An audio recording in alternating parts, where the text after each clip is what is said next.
வேலூர் மேற்கு மாவட்ட திமுக செயலாளர் தேவராஜ் நீக்கப்பட்டுள்ளார். சட்டசபை தேர்தலுக்கு பின்னர் கடந்த மே 24ஆம் தேதி திமுகவின் செயற்குழு கூட்டம் நடந்தது. இதில் கட்சியின் அனைத்து மாவட்ட செயலாளர்கள், போட்டியிட்ட வேட்பாளர்கள், வெற்றி பெற்ற எம்எல்ஏக்கள் கலந்து கொண்டனர். தேர்தலில் தோற்ற வேட்பாளர்கள் பலர் உட்கட்சி பூசலாலும் பல உள்ளடி வேலைகளாலும் தோற்றோம் என்று செயற்குழுவில் தெரிவித்தனர்.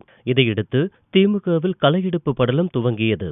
கடந்த 10ஆம் தேதி கோவை மாநகர் வடக்கு மாவட்ட செயலாளர் எம். வீரகோபால், நாமக்கல் கிழக்கு மாவட்ட செயலாளர் காந்தி செல்வன், திருநெல்வேலி மேற்கு மாவட்ட செயலாளர் துரைராஜ் ஆகியோர் பதவி பறிக்கப்பட்டது.